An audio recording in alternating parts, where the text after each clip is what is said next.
வணக்கம் கதிரவன் ஜோதிடம் சேனல் நேர்களே, நான் உங்கள் அன்பான சயின்டிபிக் வேதிக் அஸ்ட்ராலஜர் அஸ்ட்ரோ அறிஞ்சி பேசுகிறேன். நல்லது நினைப்போம், நல்லதே நடக்கும். இந்த வீடியோவில் நம்ம என்ன பார்க்க போறோம்னா, கன்னிராசிக்காரர்களுக்கு ஜூலை 2026 அந்த மாதம் எத்தகைய ஒரு மாதமாக பலாபலன்கள் நிறைந்த ஒரு மாதமாக இருக்க போகுதுங்கிறது சயின்டிபிக் வேதிக் அஸ்ட்ராலஜி முறையில எதையும் மிகைப்படுத்தாமல் உள்ளது உள்ளவாறு பரிகாரங்கள் அது மாதிரி மூட நம்பிக்கையெல்லாம் போகாமல் ஒரு கிரகமும் இந்த இடத்துல இருக்கும் பொழுது அந்த ராசிக்கு எந்த ஒரு தாக்கத்தை கொடுக்க போகிறார், வாழ்க்கையில எது மாற ஒரு சம்பவங்கள் நமக்கு முன்னாடி உருவெடுத்து நிக்க போகிறது, எது மாற ஒரு கர்ம பலன் நமக்கு செயல்பட போகிறதுங்கிறது கன்னிராசிக்காரர்களுக்கு ஜூலை மாதம் 2026 எப்படி இருக்க போகுதுங்கிறது துல்லியமாக சயின்டிபிக்கா நம்ம பார்க்க போறோம். இப்ப பாருங்க, ராசி அதிபதியாகிய புதனே பாத்தீங்கன்னா 10ஆம் இடத்துல இருக்கிறது அருமை.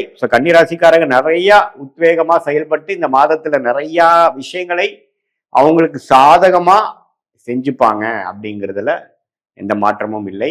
குரு 11ஆம் இடத்துல இருக்கிறாருங்கிறது மறந்துடக்கூடாது. உச்ச குருவாக இருந்து 11ஆம் இடங்கிற லாபஸ்தானத்தில் இருக்கும் பொழுது லாபங்கள் எடுக்கக்கூடிய படலம் வந்துருச்சு. இதுவரைக்கும் எவ்வளவு முதலீடுகள் செய்து எவ்வளவு முயற்சிகள் செய்த மாணவர்களா இருந்தாலும் சரி, முதலீடு செய்த தொழிலதிபர்களா இருந்தாலும் சரி, அதிகமான வேலை இன்புட்ஸ், நிறைய ஹார்ட் ஒர்க் பண்ண வேலையில் இருக்கிற உத்தியோகஸ்தராக இருந்தாலும் சரி, அதோட ரிவார்ட்ஸ், அதோட அனுபவங்கள், அதோட பெனிஃபிட்ஸை அனுபவிக்கக்கூடிய ஒரு படலத்துல இந்த ஜூலை மாதம் ஒரு அடிப்படையான ஒரு மாதமாக இருக்கிறதுங்கிறது நீங்க தெரிஞ்சுக்கணும். அதே சமயத்துல செவ்வாய் 9ஆம் இடத்துல இருந்து 3ஆம் இடத்தை பார்க்கிறார், தவறு இல்லை. 8க்கு தள்ளி இருக்கிறதுனால 8ஆம் இடத்து வேலை செய்யாம 3ஆம் இடத்து வேலை தான் செய்ய போகுது, அதுவும் நல்லது. ராஜோகாதிபதி ஆகிய சுக்கிரனும் பாத்தீங்கன்னா 11ஆம் இடத்துல இருக்க போறாரு, அப்புறம் 12ஆம் இடத்துக்கு வர போறாரு. இது எல்லாமே நல்லது.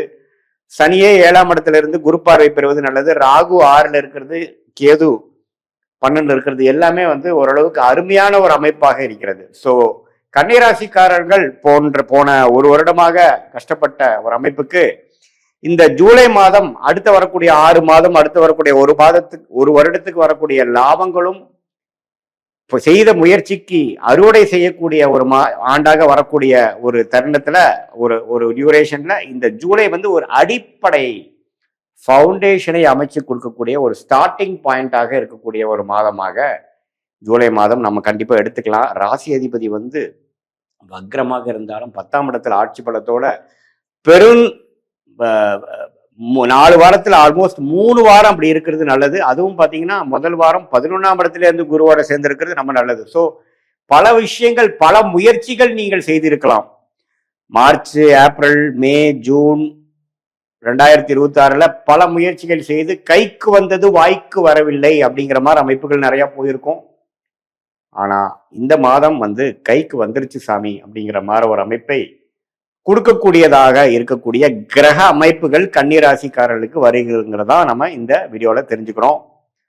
இது பொதுவான ஆண்டு கிரகம் என்று சொல்லப்படுகிற சனி, ராகு, கேது, குரு வைத்து சொல்லுவதும், மாதம் மாறக்கூடிய செவ்வாய், புதன், சுக்கிரன், சூரியனை வைத்து நாம ஒரு பொதுவான ஒரு அமைப்பாக கன்னிராசிக்கு சொல்றோம்.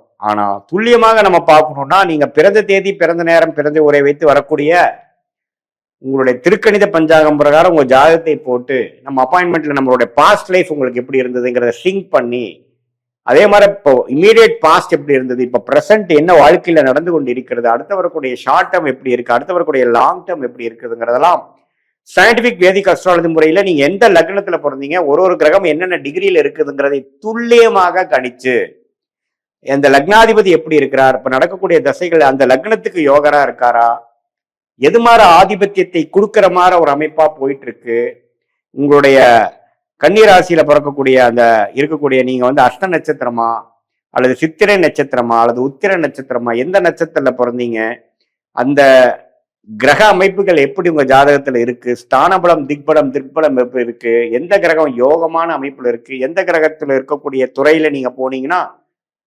விசேஷமா ஜெயிக்க முடியும், எளிதா ஜெயிக்க முடியும், எந்த நேரத்தில் நமக்கு நல்ல நேரம் வருது அப்படிங்கிறதெல்லாம் நம்ம சயின்டிபிக் வேதிக் அஸ்ட்ராலஜி முறையில துல்லியமான முறையில நம்ம பார்த்து எந்தவித மூட நம்பிக்கைகள், பரிகாரங்கள், அது மாதிரி விஷயத்துக்குள்ளெல்லாம் நம்ம போய் நம்மளுடைய நேரத்தை வீணாக்காமல் நம்ம கர்மா எப்படி செயல்படுது, நமக்கு பாஸ்ட் ஒத்து வருதா, இப்ப பிரசன்ட் எப்படி இருக்கு, நம்மளுடைய சாய்ஸஸ் நமக்கு முன்னாடி என்ன இருக்கு, அதில் எந்த சாய்ஸ் எடுக்கிறது நமக்கு கரெக்டாக வருது. இது பாஸ்டோட செக் பண்ணிக்கலாம். நம்ம ஆக்சுவலாக நம்மளுடைய சயின்டிஃபிக் விதிக்கு கரெக்டாக ஒர்க் ஆகுதா, இப்படியெல்லாம் நம்ம பார்த்து அதுக்கு தகுந்த மாதிரி நீங்க வாழ்க்கையில நீங்க எடுக்கக்கூடிய முடிவுகளை எடுத்து அதுக்கு தகுந்த மாதிரி டைம் லைன்ஸ், எந்தெந்த நேரத்தில் எது செய்ய முடியும், எந்த நேரத்தில் வேலையை மாற்றலாம், எந்த நேரத்தில் நெக்ஸ்ட் உயர்வு நமக்கு கிடைக்கும், எந்த நேரத்தில் நம்ம உள்நாட்டுக்கு போகலாம், எந்த நேரத்துக்கு வெளிநாடு வாய்ப்புகள் இருக்கு, எந்த நேரத்தில் நமக்கு ஒரு உத்தியோக உயர்வு இருக்கு, எந்த புக்தி நமக்கு அடுத்த வர புக்தி நமக்கு யோகமா இருக்கா, எது மாதிரி விஷயத்துல நம்ம ஃபோக்கஸ் பண்ணோம்னா நமக்கு அந்த மாதிரி பெனிஃபிட் வருங்கிறத வயது வித்தியாசம் இல்லாமல் மாணவர்களா இருந்தாலும் சரி, இளம் வயதினராக இருந்தாலும் சரி, இல்லத்தரசிகளா இருந்தாலும் சரி, நடுத்தர வயதில் இருக்கக்கூடிய உத்தியோகஸ்தரோ அல்லது தொழிலதிபர்களோ பெரும் முதலீட்டாளர்களா இருந்தாலும் சீனியர் சிட்டிசனா இருந்தாலும் அவங்களோட வாழ்க்கையில வரக்கூடிய அன்றாட வாழ்க்கையில நடக்கக்கூடிய முடிவுகளை, முக்கியமான முடிவுகளை எந்த தருணத்துல நம்ம எடுக்கலாம், அது வச்சு நம்மளுடைய வாழ்க்கையில இன்னைக்கு செய்யக்கூடிய வேலைகளை அதுக்கு தகுந்த மாதிரி நம்ம அலைன் பண்ணிட்டோம்னா தேவையற்ற பண விரயங்கள், தேவையற்ற செயல் விரயங்கள், சமய விரயங்கள் எல்லாம் தவிர்த்து நம்மளுடைய கர்மாவை நம்மளுடைய தெரிந்து கொண்டு அதுக்கு தகுந்த மாதிரி வாழ்க்கையில நம்மளுடைய அன்றாட வாழ்க்கை, பர்சனல் லைஃபா இருந்தாலும் சரி, ப்ரொஃபஷனல் லைஃபா இருந்தாலும் சரி, அதுக்கு தகுந்த மாதிரி நம்ம அலைன் பண்ணிட்டு வாழ்க்கையில திட்டமிட்டு நம்ம செயல்படும் பொழுது நிறைய நம்ம மிஸ்டேக்ஸ் பண்றோம், தேவையற்ற விஷயங்களை பண்ணி மாட்டிக்கிறோம். ஒரு தப்புக்கும் நம்ம என்ன பண்ண வேண்டியதா இருக்கு, விலை கொடுக்க வேண்டியதா இருக்கு. அது என்ன மாதிரி விலை?